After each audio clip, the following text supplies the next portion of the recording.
the ultimate goal that these people have in mind is the goal to create a one-world government run by the banking industry, run by the bankers, and they're doing it in sections. The European currency, the euro, and the European Constitution is one part of it. Now they're trying to do it in America with the North American Union, right? And they want to create a new currency called the Amero, right? And the whole agenda is to create a one-world government where everybody has an RFID chip implanted in them. All money is to be in those chips, right? There'll be no more cash. And this is given me straight from Rockefeller himself. This is what they want to accomplish. And all money will be in your chips. And so instead of having cash, anytime you have money in your chip, they can take out whatever they want to take out whenever they want to. If they say you owe us this much money in taxes, they just deduct it out of your chip digitally. Total control. Total control. And if you're like me or you, and you're protesting what they're doing, they can just turn off your chip. And you have nothing. You can't buy food. You can't do anything. It's total control of the people. And that chip's connected to a database that has your purchasing records, what you do, what everything, you sell. Everything is in there, you know? And so they want a one-world government controlled by them, everybody being chipped, all your money in those chips, and they control the chips, and they control people. And you become a slave. You become a serf to these people. That's their goal. That's their intentions. Eric, can you be specific about when you met Rockefeller, how it happened in these discussions? I met Rockefeller through a female attorney I knew who called me up one day and said, one of the Rockefellers would like to meet you. I had made a video called Mad as Hell, and he'd seen the video and wanted to meet me and knew I was running for governor of Nevada. So sure, I'd love to meet him. And I met him and I liked him, and he was a very, very smart man. And we used to talk and share ideas and thoughts. And he's the one who told me 11 months before 9/11 ever happened that there was going to be an event.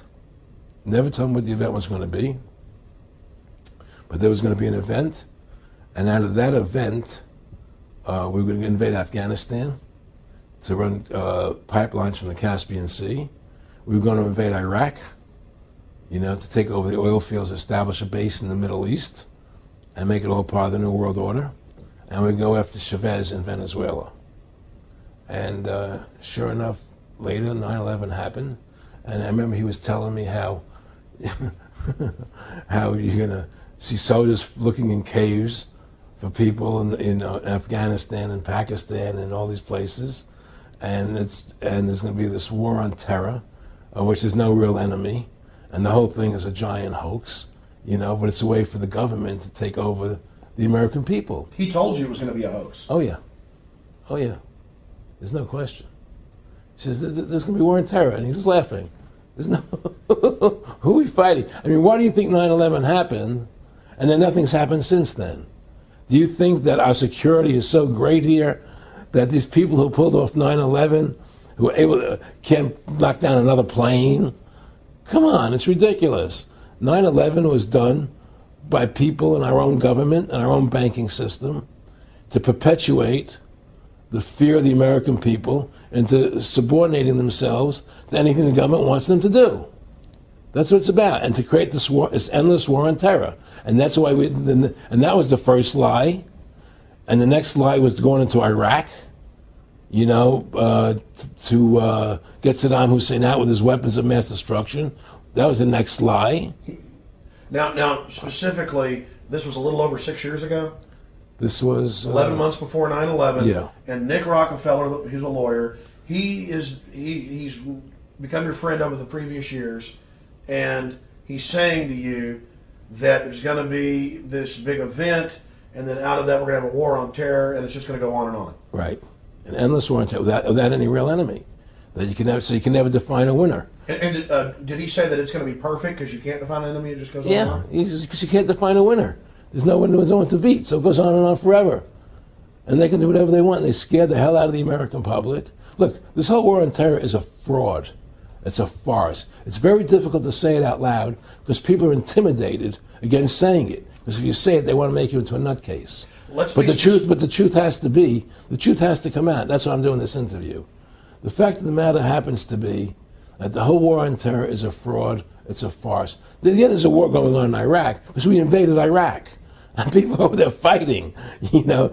But the war on terror, it's a joke, you know. And until we discover what really happened on 9/11 and who was responsible for 9/11, because that's where the war on terror emanates from.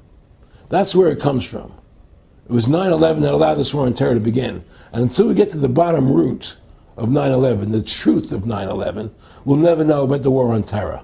Aaron, you said that he was, and I think it's important, and I know this about the Rockefellers from Dr. Dennis Cuddy and many others who literally, you'll be 20 years old in a lunch line at college, and no, there's David Rockefeller. And they're experts at recruiting and getting what they call players, and that clearly he was, I want to make it specific and just get you to reiterate what you said last night about you got 30% of the vote, you were having an effect, you made mad as hell, they knew that you'd started the Constitution Party, they knew that you were somebody who was taking action and getting things done, you'd already made some big films, had a lot of other successes, right. So they were trying to recruit you, and didn't it come down to the point of, hey, we are here to recruit you, and don't worry, your chip's going to say, don't mess with us, you know, this guy's don't touch. Yes, that did happen. I was definitely being recruited, but it's more subtle than that. Well, in your words, just go through the process, and then what he said. Well, what it is remember we were friends, and we used to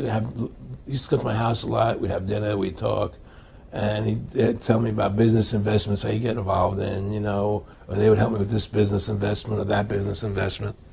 And was I interested in joining the Council on Foreign Relations? You know, I would have to get a letter to join them, but was I interested in that? And you know, just stuff, you know, leading you on. And I used to say to him that I never really did that because that wasn't where I was coming from. You know, as much as I like you, Nick, you know, your ways and my ways we're on the opposite side of the fence. You know, I don't believe in enslaving people. You know, and he would come back with, "Oh, I do." Or? Well, it would be more like it's better for them. Well, it's more like, you know, how do I put it? It was like, what do you care about them? What do you care about those people? What difference does it make to you? Take care of your own life. Do the best you can for you and your family. What do the rest of the people mean to you? They don't mean anything to you. They're just serfs. They're just people. You know, it was just a lack of caring, you know, and that's just not who I was. It was just sort of like cold, you know. It was just like cold, you know. And I used to say to him, what's the point of all this? You have all the money in the world you need. You have all the power you need. What's the point? You know, what's the end goal? And he said the end goal is to get everybody chipped, to control the whole society. To have the bankers, the elite people, you know, the bankers and some governor controlling the world. And I said, do all the people in the Council on Foreign Relations believe this way you do? He said, no. You know, most of them believe they're doing the right thing. A lot of them believe it's better off being socialistic. You know, we have to convince people that socialism is really capitalism.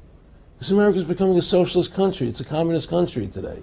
Well, one of the things they told me was that he was at the house one night, and we were talking, and he started laughing. He said, "Aaron, what do you think women's liberation was about?" And I said, I had pretty conventional thinking about it at that point. I said, I think it's about women having the right to work, getting equal pay with men, just like they won the right to vote, you know? And he started to laugh. He said, "You're an idiot." And I said, "Why am I an idiot?" He said, let me tell you what that was about. We, the Rockefellers, funded that. We funded women's lib, you know? And we're the ones who got all over the newspapers and television, the Rockefeller Foundation. He says, and you want to know why? He said, there were two primary reasons. And one reason was we couldn't tax half the population before women's lib. And the second reason was, now we get the kids in school at an early age. We can indoctrinate the kids how to think. It breaks up their family. The kids start looking at the state as the family, as the school, as the officials, as their family, not as the parents teaching them. And so those are the two primary reasons for women's lib, which I thought up to that point was a noble thing. You know, when I saw their intentions behind it, where they were coming from when they created it, the thought of it, I saw the evil behind what I thought was a noble adventure.